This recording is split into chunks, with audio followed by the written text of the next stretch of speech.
And welcome back to Hannity. Now, last night on this program, we showed you the shocking undercover video of an abortion doctor in Washington, D.C., telling a potential patient that he would not help her baby if it survived the abortion. Now, tonight, there are more stunning videos from a New York counselor explaining the details of what happens behind the scenes at these abortion clinics. You need to watch this closely. Watch this. So how do they, like, remove it then? It's done by suction. It's a sucking tube that they just hold and it sucks it in, and then they put it in a solution and they send it out to the lab so they can measure everything to make sure that everything came out of you. If it did come out in one piece, it's very small. Okay. So they would still have to put it in a jar container with solution and send it to the lab. Oh, okay. So they would just be able to just do it. All our specimens have to go out to the lab. Oh, okay. Yeah, no matter what. That's just how you get rid of it? Like, that's just how you get rid of it, whatever? Garbage. Yeah. Like, what if it was, like, twitching or, like, something like that? Like... The solution will make it stop. Okay. Yeah. Okay. It's not going to be moving around in the jar.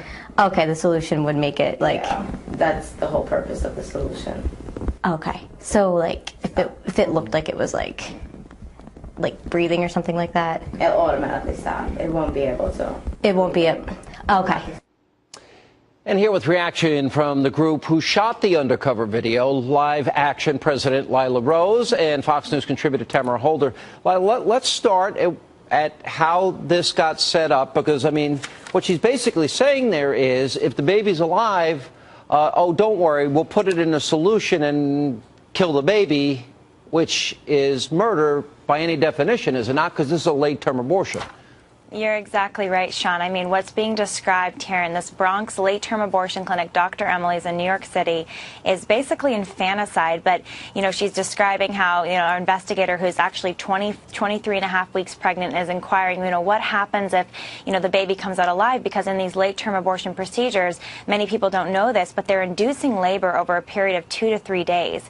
And they need to get that baby out of the woman ultimately, but they want to kill the baby first. You know, that's part of the procedure. So they're going to be either ripping that baby up in utero, they're going to be injecting poison into the baby's heart, but sometimes the babies come out alive. And in this clinic, what the counselor is graphically describing is how this little baby, if it's moving or breathing when it's born alive, would be placed in a jar of toxin, so it's then drowning to death. So, Tamara, is that or is that not, if this baby is born alive, does that not have constitutional protections to live?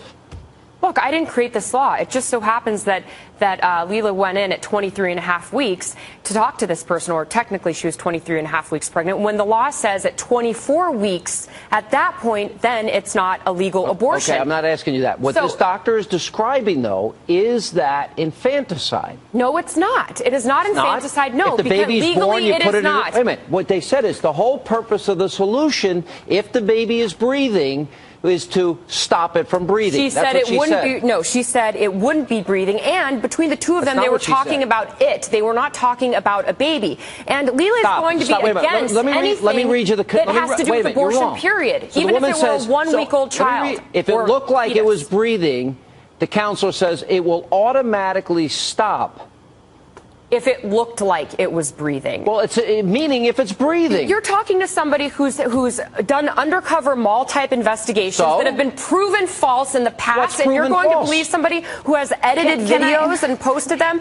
Where's the FBI in this? There's no investigation here. Lila, because it's not even accurate. Tamara, first of all, the full footage is posted online. I encourage everyone watching to view it and see if anybody. The full footage is online of the entire investigation to see, can you defend this? Tamara, can you defend killing a child 23 and a half weeks old, even in utero, when it's old enough to survive outside the womb, ripping that child limb from limb? Can you defend that, Tamara? Well, I can defend the law. I did not create the law. The law says specifically at 24 weeks. Are you opposed to that law? At 24 weeks, I am in favor of legislators. I'm in favor of a government where we create laws by and for the people, and the law says 24 weeks. Therefore, at 24 weeks, we should be allowing late term. Lila? Do you think we should be killing these children, this little 23-and-a-half-week-old baby, ripping it apart limb from limb in the womb or drowning it in solution outside of the womb? Should either of those things be allowed? Do you call it a baby at the moment of It's living and breathing outside the womb, yeah. I think everyone has to admit this is a baby. I'm a pro-life person. I'm 100% pro-life. 100%. But you're going to call it a baby at any time. At any time, you're calling this. But we're talking about 24 weeks. When does it become a baby, Tamara? When does it become a baby to you? When does it become a baby to you?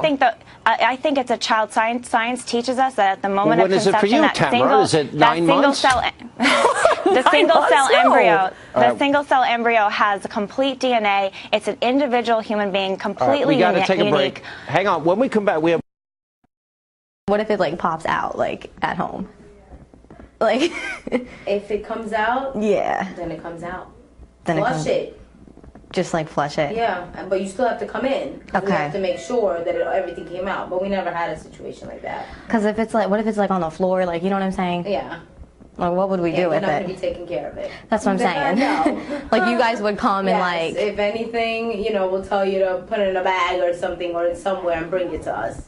That pregnancy is removed and that termination is done with forceps and things like that inside the body. And then he removes that pregnancy tissue and parts outside of the body.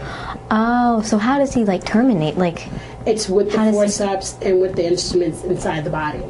Really? He cannot do a termination once it's outside of the body. Okay, he has to resuscitate it and he has to send it to the hospital. That's the law. Now we continue with Lila Rose and Tamara Holder. Now, the one we ran last night from D.C., Lila, actually had the doctor saying, "Oh, we do nothing to resuscitate it. It's like a DNR. We would do nothing to help it, and we would do nothing. We wouldn't incubate. And if it was in a hospital, they'd have to do it."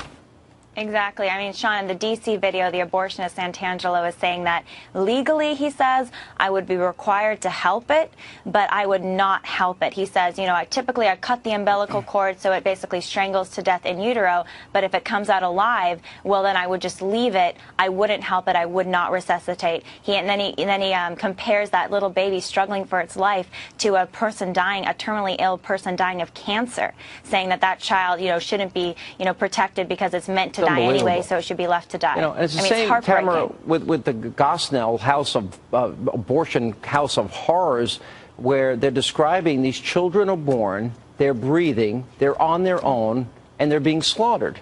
And, you keep giving me technical, legal, lawyeristic language, and I'm just, where's the heart side of this for you?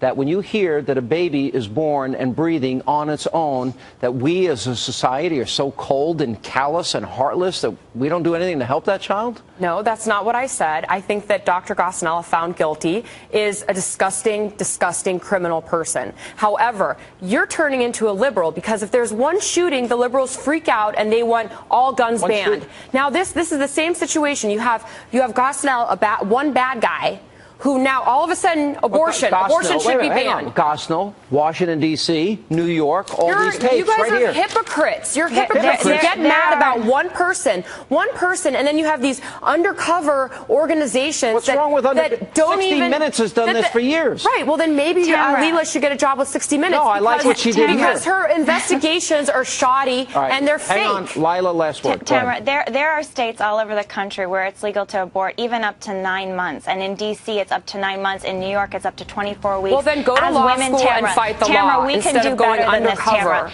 The laws need to be changed, but people need to change their hearts and minds too, and we can do better than this as women, Tamara. We can do better than this in our country. You should do better as a woman than go undercover. What does that mean, a woman? Why are you attacking her personally? Because it's a shoddy investigation. No, it's not. Yes, it is. Read the transcript. Yes, well, because it's half of it is edited. We can do better than killing our children in the womb, ripping them apart, letting them die in toxin. We can do better than this. We got a break.